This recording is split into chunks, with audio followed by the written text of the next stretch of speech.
Two men received the same gift on the same day, the same seed, the same soil, the same sun.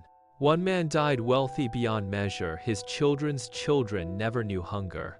The other man died with nothing, not because he was lazy, not because the soil betrayed him, but because of one single decision made on one single afternoon, 30 years before the harvest came. In a village at the edge of a great forest, there lived two brothers.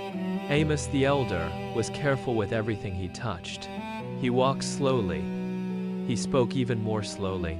Some called him dull. Some called him afraid. Cael, the younger, moved like the wind, clever, charming, always 3 steps ahead of the moment he was standing in. The village loved Cael. They merely respected Amos. On the morning of their 25th year, their grandmother called them both to her home. She was the oldest woman in the village, and the wealthiest, not in gold, not in land, but in the one thing no market could sell: time. She placed 2 seeds on the table. They glowed faintly, like embers that had never gone cold. Each seed was golden, small enough to rest in a closed fist. "Plant it in good soil," she said. "Water it with patience, and do not under any circumstance dig it up before its time." Cael asked how they would know when it was time.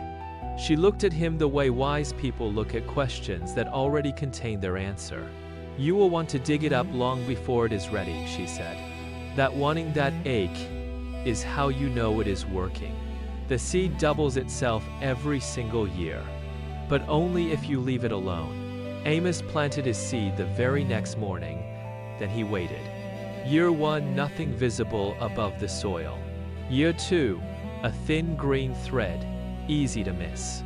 Year 3, a small, unremarkable sprout that his neighbors walked past without a second glance. Cael planted his seed too, but by the end of the first year, he had already begun to wonder. The market was good. His friends were buying horses, opening shops, wearing new coats every winter, and his seed just sat there, silent and still, offering nothing. In the 5th year, Cael dug up his seed, not because he was desperate, but because the waiting had become unbearable. The present offered something the future could only promise. He sold the seed to a traveling merchant for a fine sum, built a new room on his house, and threw a celebration that people talked about for years. He told himself he would find another seed. He would start again later. The right moment was always coming. The right moment never came. Amos, meanwhile, was not having an easy life. His shop collapsed in the 12th year. His wife fell ill in the 15th. A flood took half his savings in the 18th. 3 times he stood at the edge of that small patch of earth with a shovel in his hands, ready to end the waiting. 3 times he heard his grandmother's voice. "The ache is how you know it is working."